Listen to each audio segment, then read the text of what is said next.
Global Read. Welcome everyone. We were just going to be waiting for people to join in, as we are also going live on our Facebook page.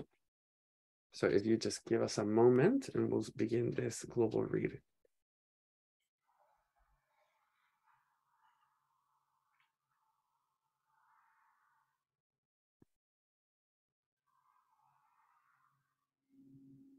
And we are live on Facebook. Welcome everyone. My name is Felipe. I'm here with the Charter for Compassion. This is our global read. We are super excited to begin this program. So let me just share my screen so I can share with you some slides and we can begin this. So as you know, our Global Read is our monthly gathering event where we invite an inspiring author with their inspiring books. Today we have the honor and pleasure to have Imam Jamal Rahman with his book Sacred Laughter of the Sufis, Awakening the Soul with the Mullah's comic teaching stories and all the Islamic wisdom. Very, very grateful that you are able to be here with us, Brother Jamal. Thank you. Yeah. And, this couldn't be a party without, the three amigos. So we have Pastor Don McKenzie, and who's going to be one of our facilitators, and Rabbi Laura Duhane Kaplan, who is also part of the three amigos. And it's very exciting to have you both here and to be part of this little show that we're going to start here. So thank you so much for joining us. And, if you have any questions, you're welcome to post them on the chat. We will be, passing this on to our friends here on the Global Read. So the time and the space is yours. Thank you, Felipe. Yeah, thank you. First of all, I'm so delighted to be in this program. As I always say, excited to be among the rectangles of love. And I'm borrowing from Rumi, who said, please come out of the circle of time and enter the circle of love.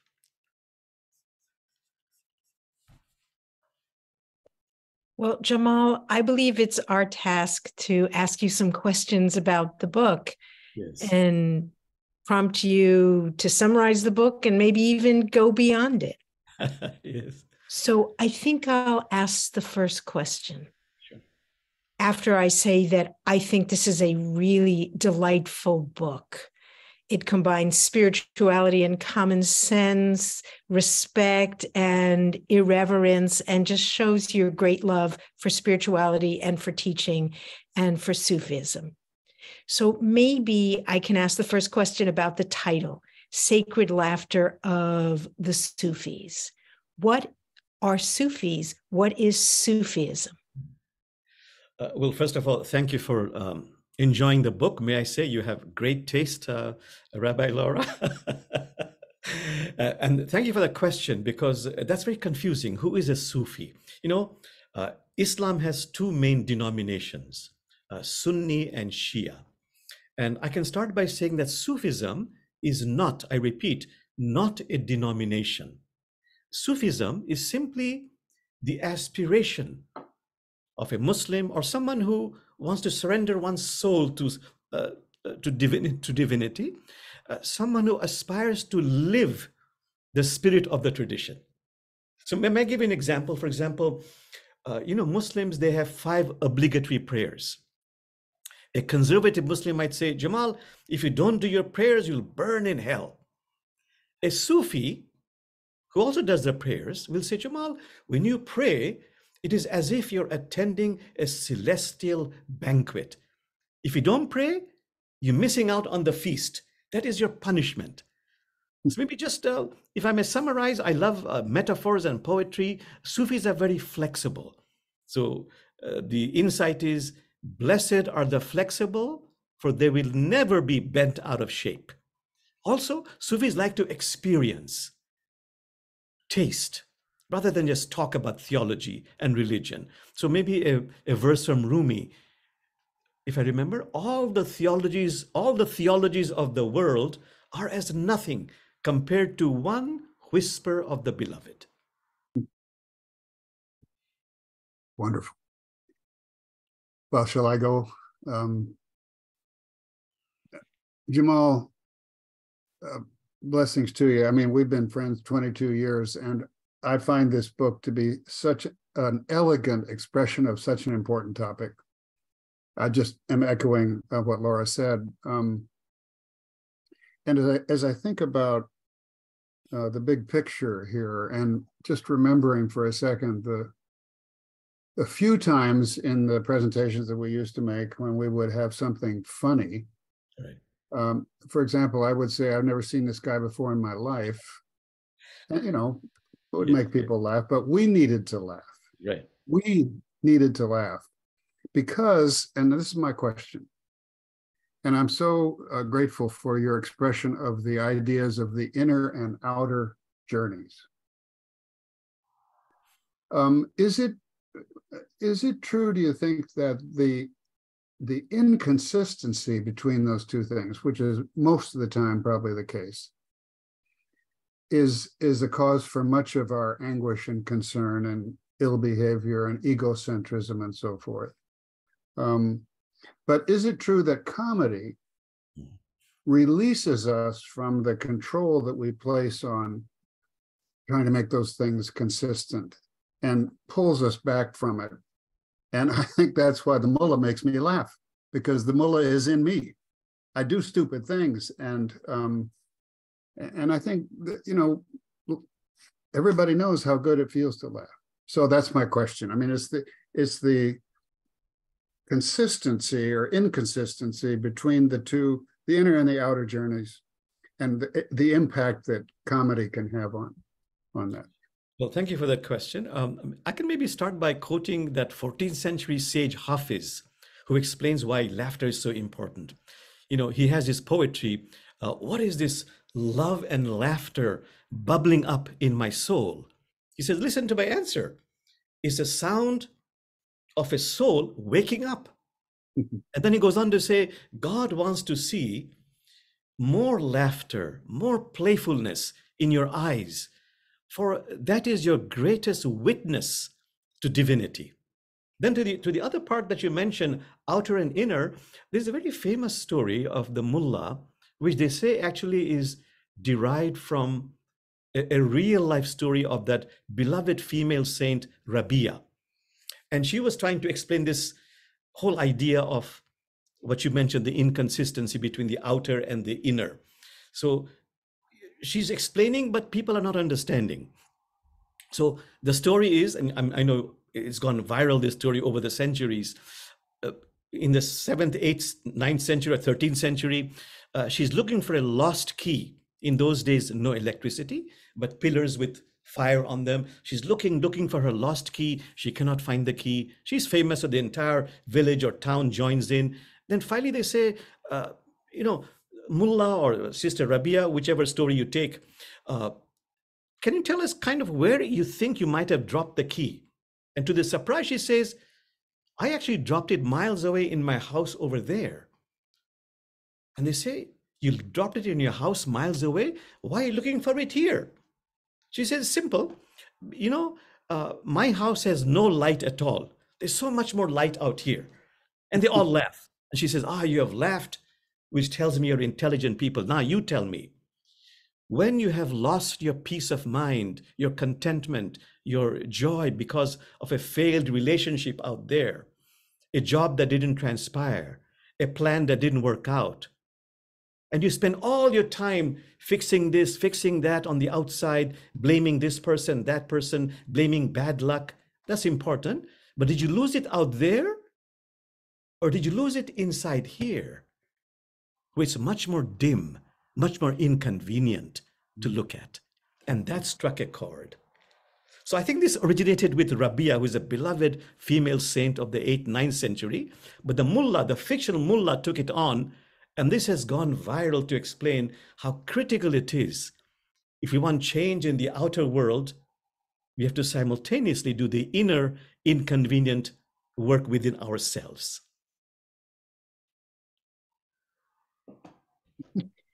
Jamal, that is a great explanation of the second part of the title, or maybe it's the first part of the title, Sacred Laughter. Yes. It's a way of seeing that really shines a light on something inside us that we hadn't looked at before. So it leads to awakening. Right. And in the book, you focus particularly on stories about the mullah, how he would say the kinds of things that make people laugh and wake up in this way. Can you tell us a little bit more about the figure of the mullah? And I'll just, before you answer, I'll just give some sub-questions. He seems to be a kind of a court jester figure who has permission to say things that others don't dare to say, but he's also a fictional figure, and it seems like people might be making up stories and attributing them to the mullah all the time. So, like, how has the mullah and his role kind of unfolded over time? Thank you. We don't know when the mullah actually existed, but as you mentioned, the mullah is a fictional character. And most scholars say probably he came around the time of Rumi, around the 13th century. I love that because I love to say or express mullah stories in tandem with the antics, the foibles of the mullah. And who is the mullah? This fictional character, 13th century. He is a sage and a clown, a village idiot, some say, but idiot is too strong a word, maybe a village clown rolled into one. And most of all, he loves to laugh at himself. And that gives us permission to really do the most difficult, inner, inconvenient work to become aware of our own personal foibles. And the mullah reminds us, it's okay, laugh at yourself. That's just your personality. And what is a personality? Nothing more than a bundle of conditioned reactions to life's circumstances. But you're also that divine spark, Christ nature, Buddha nature, Elohim nature, Allah nature. How will you ever get to that unless you're able to go through the foibles, the antics, the incredible absurdity of our personality? So he gives us permission to look, to shine the light of compassionate awareness that, in a sense, you might say, diminishes our shadow. May I tell you a story, for example, from the mullah? You know, the Interfaith Amigos have said the same story, I think, for 23 years. I'm talking about the cheese sandwich story, Brother Don. You know, the mullah goes to work, opens his lunch pail box. What does he find? A cheese sandwich. But second day, third day, fourth day, always a lousy cheese sandwich. So his puzzled co-workers say, Mullah, why don't you ask your wife to make you a different kind of sandwich? The mullah says, I'm not married. Who makes them? I do. So it's about, you know, the stuck patterns of our behavior. I might be criticizing, as I do, all those corporations, all those banks, for example, mega banks, you know, how terrible they are. They exploit this, that. This happened during Occupy Seattle time. I don't know if you remember those days, many years ago. And then I realized, as did my colleagues, but Jamal, where do you bank? In those same banks that you're criticizing. I am enmeshed in this stuck pattern of behavior, behaving outside situations, forgetting to look within myself. So the mullah gives us permission to go deeper with that. Which is healing. Yes, yes. It's astonishing, yeah. So it seems that one of the strong themes here is the imprisonment, or the stuckness, as you say, which is a consequence, as you say, of conditionings and so forth. But it's the ego, our little, as you say, our little selves, and the pain that it can cause to be imprisoned by that. But comedy eclipses that, it seems, and releases from, at least for a little bit, and gives us maybe a little more of a perspective on who we really are in the cosmos, instead of at the center of the cosmos, maybe part of it, but not at the center.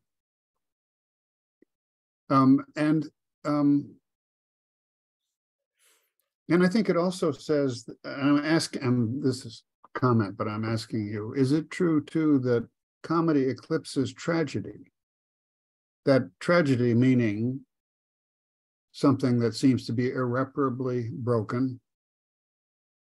And I think comedy says in God's eyes, nothing is ever irreparably broken. I mean, we have no idea.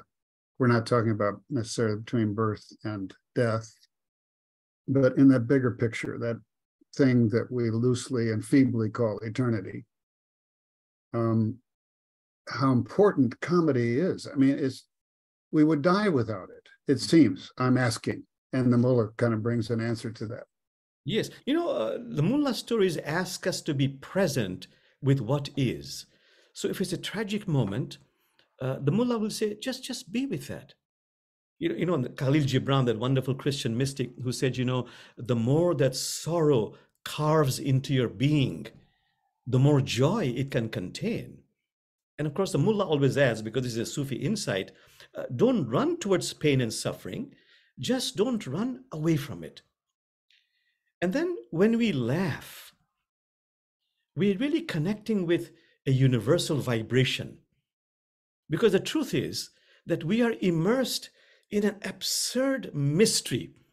We have absolutely no idea who we are, where we have come from, where we're going. We can become depressed and sad. It can weigh on us because we just have no idea.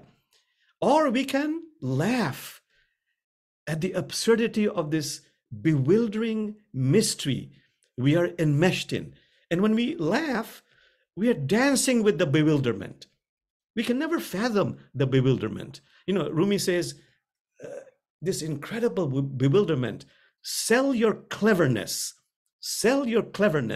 and buy bewilderment. And the mullah would say, and also laugh. Then you're dancing with it. You're able to cope with it, manage it, and feel fulfillment, joy, contentment, because you are able to laugh when you become aware of how absurd everything is. I'll give an example. Rather than talk so much about who am I, why am I here, where am I going, maybe just a short story will help us, in a way, allow that to splash in our heart, perfume our heart, enrich our soul, ennoble us. And the story is a simple one. The mullah is in the tavern, drinking and drinking. It's 4 a.m. He stumbles out of the tavern, walking the streets aimlessly. A policeman accosts him and says, "Sir, who are you? Where did you come from? Where are you going?" And the mullah says, "Sir, if I knew the answer to all those questions, I would be home already." And that's the end of the story. But just by pondering on that, rather than too much prose or preaching, we begin to become aware in a sort of a joyous, laughing way at the mystery of all that is.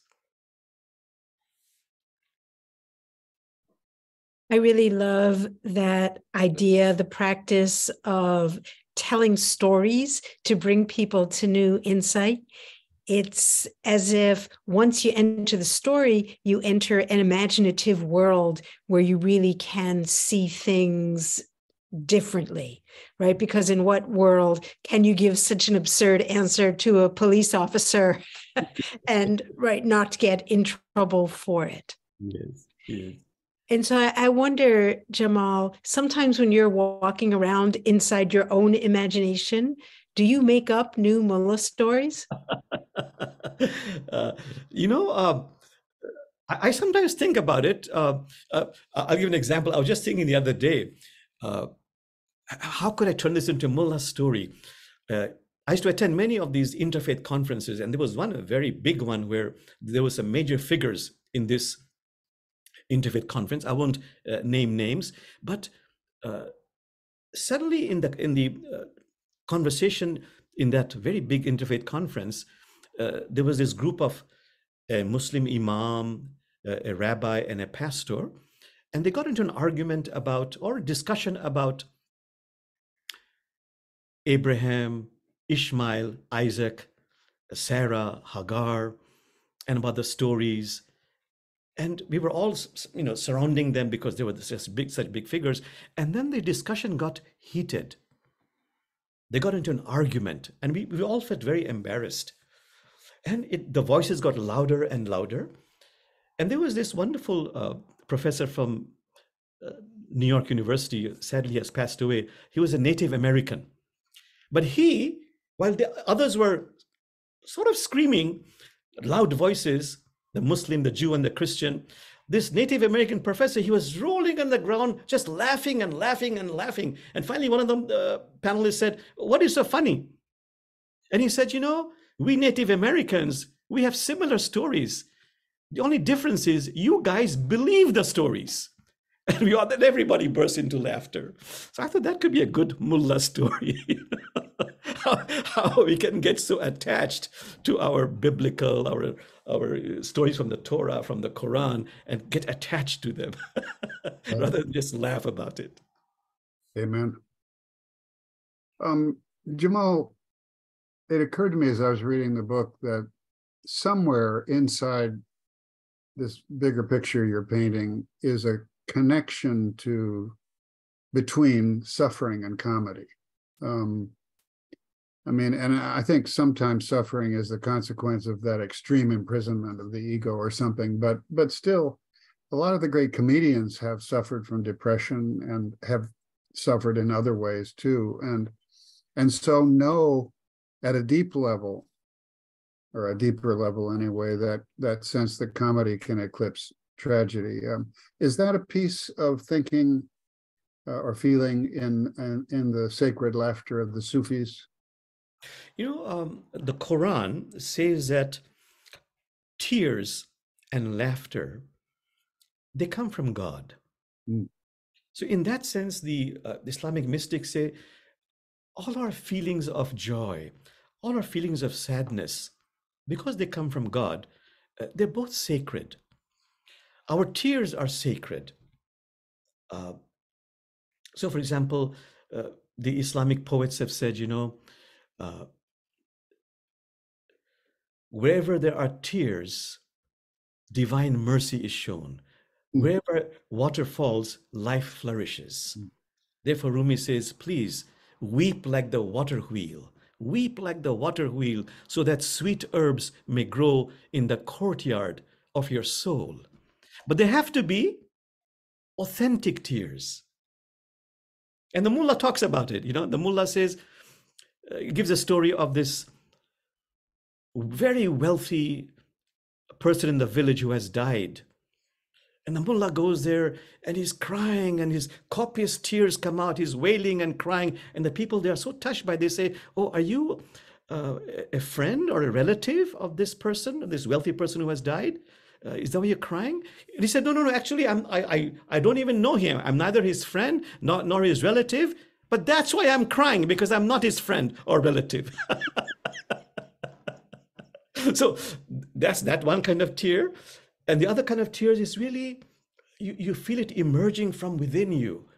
As Khalil Gibran would say, it opens you up, it creates a deeper inner spaciousness. Same with laughter.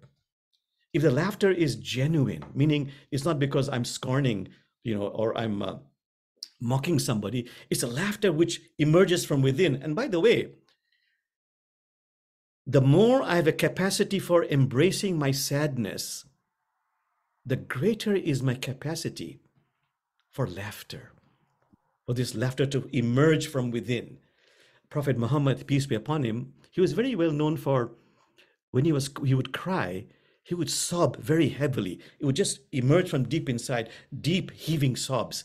But when he laughed, it is also very deep belly laughter. And people would say that's because he has given himself permission to embrace not only his 10,000 joys of life, also his 10,000 sorrows of life. That makes us a more complete, developed, evolved human being and increases our inner capacity to not only embrace our joys and sorrows, to embrace life.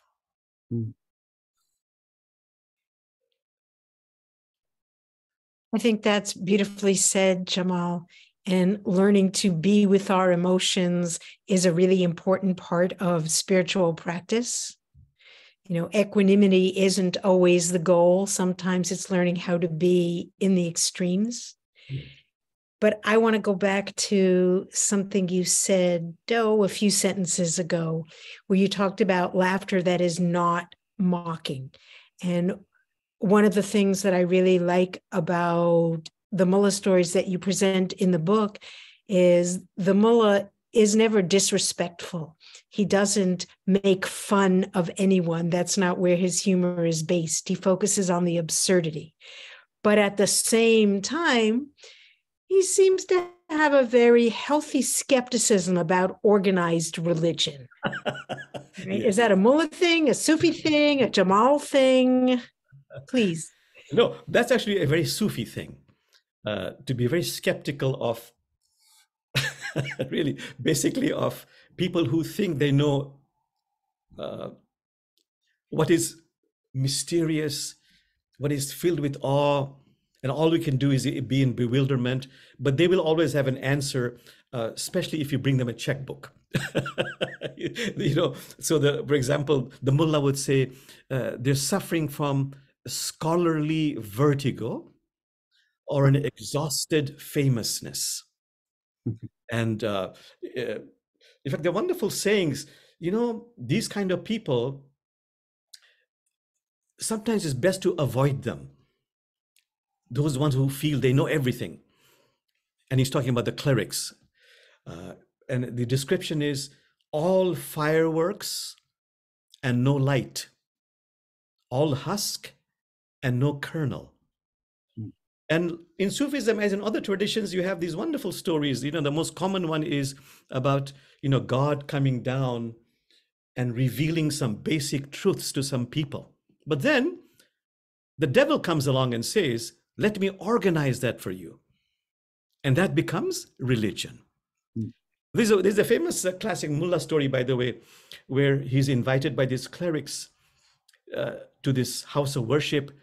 And it's a stormy night, and they are piling upon him, you know, how wonderful their religion is, all the theology and this and that. And the storm becomes very sort of vigorous, and it is so boisterous, that howling wind, and so strong that the rafters of that house of worship, they begin to sway and creak. And the clerics say, please don't worry. You know, these swaying and creaking pillars or rafters, they're simply singing praises of God out of love and devotion. And the mullah raises his hand and says, excuse me, what if out of love and devotion, these rafters, they decide to bow and prostrate to God? And the mullah complains that the problem with organized religion is simply this. They're too focused on recruitment and fundraising. And they forget that what is at the heart of religion is those wonderful insights, wisdom, practices that help us to become more Christ-like, Buddha-like, Elohim-like, Krishna-like, Allah-like. We tend to avoid that in favor of that organized part. Yeah, just to extend that for a minute, it seems that orthodoxy, which is in the big picture, a sense of trying to be correct, retain control, has a wonderful antidote in comedy, in the sense that orthodoxy tries to explain pretty much everything, as you were just saying. Paradox, wonder, joy, suffering. But comedy, I'm asking you now, it seems that comedy releases us from that obsession that orthodoxy invites us into, which is knowing everything or trying to explain everything and trying to understand how things work and so forth. You know, the Prophet Muhammad, he was asked, you just give us one answer, they said, one primary reason for the downfall of humanity. There are many, but just one. Please tell us one. And the Prophet Muhammad said, it's pride, it's arrogance, that I know everything. Like in the Quran, the embodiment of that is the Pharaoh in the Quran who says, I'm your Lord, worship me.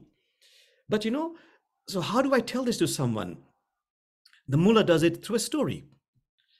To explain the subtle nature of pride, how the ego has such an exaggerated opinion about itself.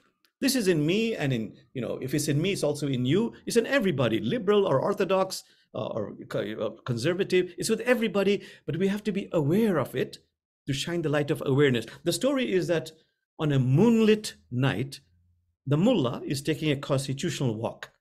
He happens to pass by a well. He looks inside and is horrified. Why? Because the moon has fallen into the well. Oh, Sister Moon, fear not. I'm here to help you. I'm a devoted servant of God, of Allah. He goes home, gets a rope, maybe ties a hook. He flings it inside the well.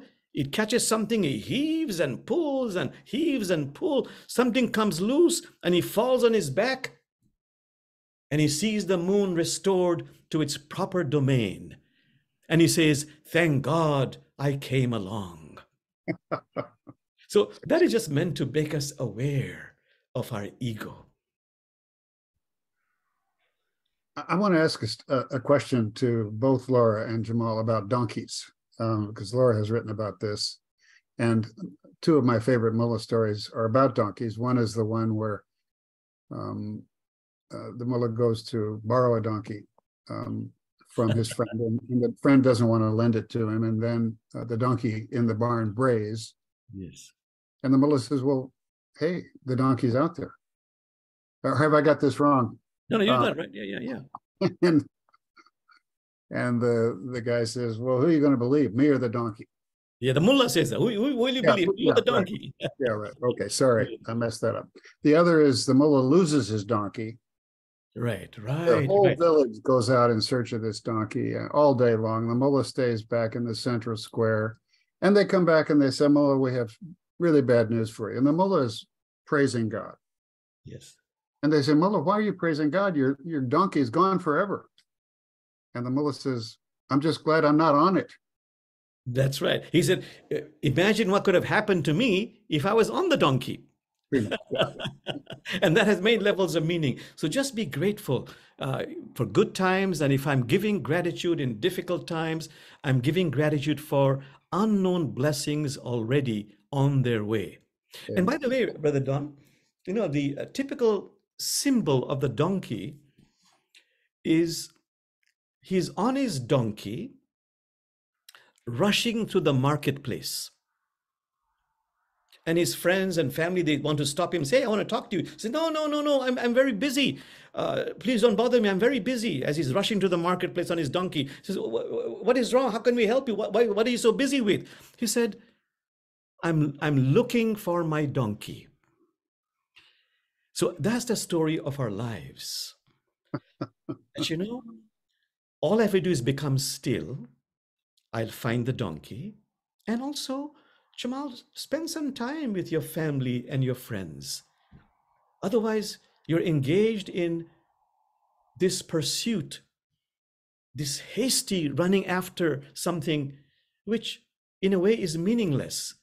You'll never find it. That wonderful Eastern saying, in fact, by Tagore, the Bengali poet, why has my devotee wandered to seek me, on a journey to find God? Why has my devotee wandered to seek me, abandoning me? And then the sages explain, Rumi explains, Allah says, beloved one, I have been with you. I have been with you since the beginning of you, since the beginning of time. If you don't find me inside of you, you will never find me. So becoming still, centered, being in a community of friends, and becoming aware of the mystery of life and embracing not only the sorrows, also the joys of life. That'll make us more complete as a human being. I love that saying, I'm looking for the donkey. And isn't that what life is about? Looking for the donkey. Yes. Because, if I had a choice, who you going to believe, me, the person, the human, or the donkey, I would probably believe the donkey, right? And in real life, donkeys, they know the way home. They know how to get the job done. They're cautious and have good judgment. So in a way, finding our donkey, right, is like finding our faithful working animal and guide. And once I can really connect with that, then I can find my way. Absolutely, and particularly if I've tamed that donkey. So donkey, in some aspects of mysticism, is our ego. And once we tame the donkey, yes, it takes in the right direction. So if you ask, for example, Sister Laura, what is the main work of the mullah in making us laugh? Several things. One is the mullah helps us to transform our ego, our donkey, transform our ego from a commanding master into a personal assistant. And through laughter, the ego helps us to, the mullah helps us to open our heart, to create a greater inner spaciousness, so as the Quran says, we can be of authentic service to God's creation.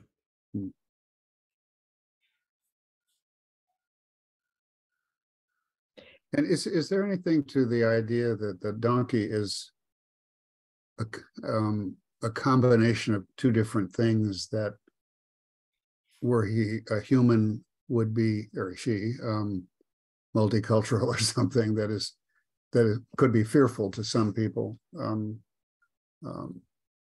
unusual, different, but as you say, embracing things that The are donkey, in a sense, is your ego, but it's also your friend. It's a part of, in that culture, it is your helper, your source of livelihood, source of transport. So it also is your helper. So in the jargon, the lingo of the mullah, you need the ego. You need the ego to function in this material world, but you've got to tame it. I'll give another example, not of the donkey, but of how it is critical for us to honor our ego, at the same time transform it. Rumi explains it very well, in my opinion. He says, it's like in those days, no electricity. It's like the flame of a candle. He says, we need the flame of the candle to find our way in the dark. But once we come into the land of the radiant sun, because we're enlightened, that flame becomes subsumed. It still exists, but it becomes subsumed by the glorious luminous light of the sun. And Rumi says, you can put a cloth to the flame of the candle, your ego, it'll burn. It exists. But really, you've gone beyond that because it's subsumed by your greater awareness, greater compassion, greater joy, greater laughter, greater knowing.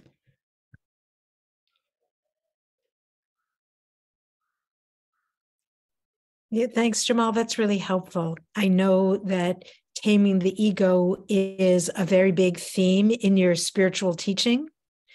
And right, sometimes the ego is the sense of separateness for you. And sometimes the ego is the sense of arrogance and confusion for you. And I see that Philippe wants to ask some questions from Sure. Yes, the audience. So maybe we should go there instead of this one. Yes. Yes, so let me just tell you, the question that someone asked is, what would the mullah say to someone who is the political opposite of your own? The mullah has acquired a lot of wisdom. The mullah would say, no matter what the polarization is, let's say I'm dealing with someone who's an enemy. Jamal, the mullah would say, make a distinction between behavior and being. I might be opposed, angry at that person's behavior, but I cannot be angry at that person's being. The essence is Christ nature, Buddha nature, Elohim nature. Jamal, take the right action, do the right thing. Protect yourself. Don't allow yourself to be abused, the mullah would say. But as you take the right action, Do not keep that other person's essence out of your heart. Just that awareness of that discernment between behavior and being has the power to shift heaven and earth. It's very subtle. And the mullah would also say, no matter what the polarization, the most important thing is please make every effort to connect with that person on a human level, heart to heart. That creates a spaciousness for us to find common ground for collaboration in social justice issues, earth care, but that human connection is critical. If we have the human connection, it becomes impossible to demonize or dehumanize the other.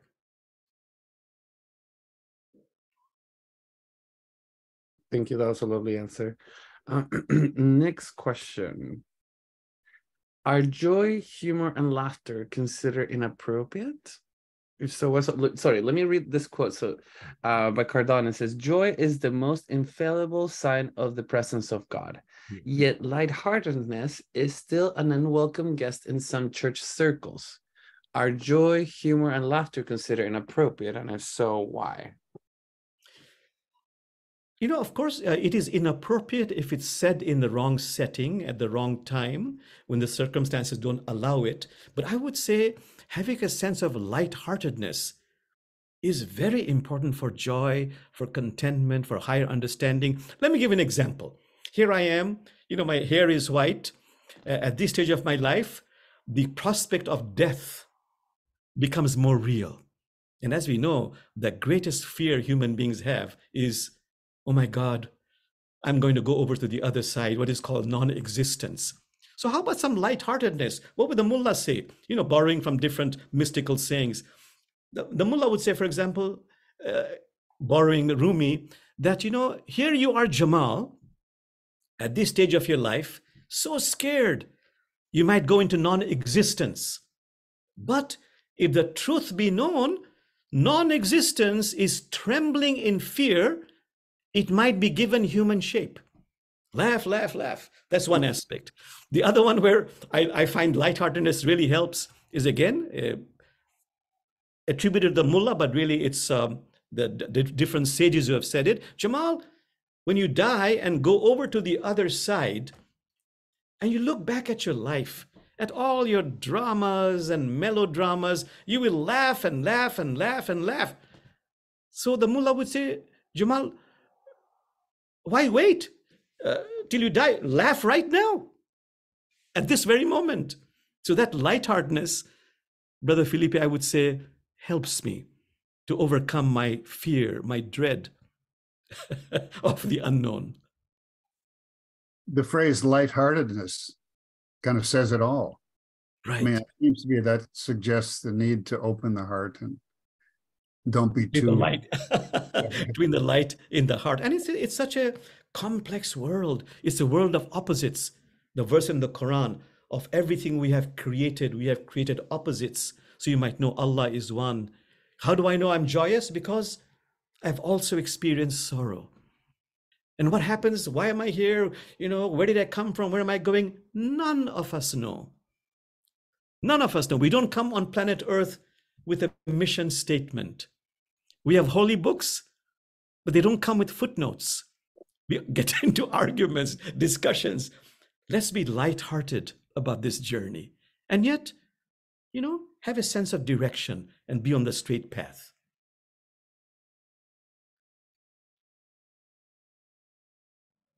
It looks like there's another question in the chat, but yes. After that, I do have another question. Sure. Tell us a question, Sister Laura. What is the question? Oh, my question? No, the question in the panel, and then you can go to your question. Felipe, is it okay if I? Yes, please take over. Didn't mean it that way. Where does lightheartedness fit in when one is deeply grieving with sorrow? You know, as I said, when, let's say, for example, my mother passed away. Then in 20 days, my father passed away. Where's the laughter in this? No, laughter, being lighthearted would mean that you do what is appropriate at the appropriate time. At that moment, it is very critical. I give myself permission to really embrace fully the tragedy of my loss, my pain, and receive consolation from other people. And that will create within me, if I really, truly do not avoid, do not deny, but embrace fully. And there are many, many spiritual techniques of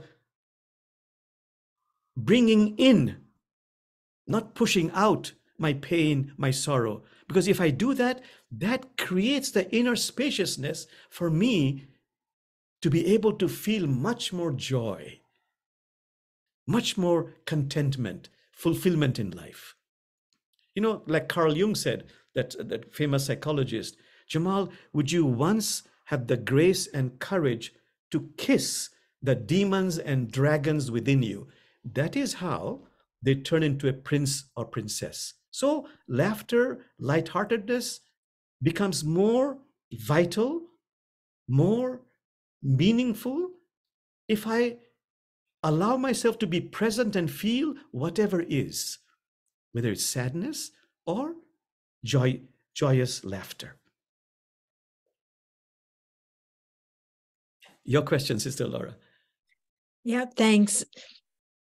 I think what you just said really points to the fact that when you talk about the Mullah stories and the kind of laughter, the Mullah stories aren't jokes. Right. They really more point to these aha moments where we say, oh, I think I could see this or experience this really differently. And that opening leads us to laugh. Mm-hmm. And in what you just said in your response, you also talked about using spiritual practices to shift our consciousness. And in the book, for every cluster of stories, you also suggest some related spiritual practices that we can do. Can you say a bit about, how you designed those and why you included them in the book? Yes, because to say that I'm going to evolve as a human being, and if I'm a religious person, just by having a theological belief will not take me there. The Quran says God will not change the condition of a people unless they change what is in their hearts. And Quran goes on to say, this needs some exertion, some work on your part. Grace is wonderful. But like all the mystics have said, the grace of God, of divinity is like a wind blowing, a breeze. It's always there. But Brother Jamal, you've got to raise your sail to catch the wind. You've got to do the inner work. So for that, I need spiritual practices. And one very important spiritual practice is, which is in every religion, in which the mullah talks about again and again, with compassionate awareness, shine the light of knowingness on yourself continuously. Switch on the light of compassionate self-awareness. So you become aware of your foibles, your personality, which I repeat is nothing more than a bundle of conditioned reactions to life's circumstances. But you're also the divine spark. To quote Rumi, you are a ruby in the midst of granite. You are a ruby in the midst of granite. How long will you continue to deceive us? For we can see the look in your eyes. So please return to the root of the root of the root of your real self. It requires self-awareness. It requires spiritual practices. And laughter is a wonderful spiritual practice done simultaneously with the technique to transform my ego, open up my heart, be of service to God's creation. I just realized that why I like a particular country song by Waylon Jennings, because it contains the phrase, through teardrops and laughter, we pass through this world hand in hand. Yes, absolutely. There's a wonderful Sufi teacher in South Asia, Mirza Ghalib, who says, "Thank God tears are colorless. Thank God tears are colorless. Otherwise, my pillow would betray the secrets of my heart." So, yes, it's wonderful to cry when they're genuine. And that really opens us up to be able to laugh more fully, more joyously, in a way that is meaningful and deep.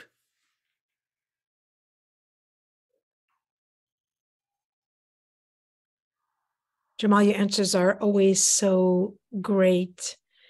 And Felipe, I have the chat open. Do you want me to just read some of the questions that are in there? Yes. Or do you want to choose from No, the... yeah, yes, absolutely. So we can talk about the what lessons, and then we'll talk about the course after this question, okay? So first, the lessons question. Ooh, this looks hard. What lessons have you three interfaith amigos learned from the mullah? How do you bring these lessons to your daily life? You go I'll first. tell you. Yeah, go ahead. Go ahead, Brother Don. You were saying something. Well, no, I think the mullah stories take me out of myself for an instant and show me the foolishness of some of the things that I think, which are the result of my egocentrism, and put me in a place of at least sideswiping wisdom. I mean, I think they're precious stories, and I have so enjoyed every time I've heard one from you. And of course, this book has got ones I hadn't even known. So they give us perspective. Brother Don, one thing I've learned from association with you and my other interfaith amigo, and now in this case with our interfaith amiga, not to be too slavishly dependent on authorities and experts, no matter how authoritative the book is or the or the cleric is. And stories really remind me of that, not to be slavishly dependent on scriptural sayings or clerics. So the story is, the mullah is deathly ill. His wife is wailing, crying and crying. And now in comes that authority. Who's the authority? The allopathic doctor, who examines the mullah at length, turns to the mullah's wife and says, "Oh, honorable wife of the mullah, I'm so sorry to tell you, your husband's soul has gone away to the bosom of God. Your husband is dead." But the mullah is not dead. The mullah is feebly saying, "I'm alive, I'm alive, I'm alive." And what does the wife say? "Don't argue, mullah, don't argue with the doctor." So, the mullah, quiet, don't argue with the doctor. So in a way, that brings home to me, I've also got to connect and listen to my inner teacher. That's why I love the saying of the Prophet Muhammad: no matter what holy book, doesn't matter what holy cleric, religious authority tells you anything about the scriptures, always consult your heart. Consult your heart. Sister Laura, anything you want to say? Yes, I think the mullah stories give me a kind of courage. I spend a lot of time in different religious places, places of worship, places of gathering, and often I observe something that just seems weird to me. And I'm always afraid to ask questions about it, because I'm thinking, I'm probably the only person who finds this odd. And the mullah stories often portray him as being in a religious place, and he sees something odd and he questions it. Yes. And knowing that these stories are very old, I realize that these questions have been asked for a very long time, and I could probably ask them too.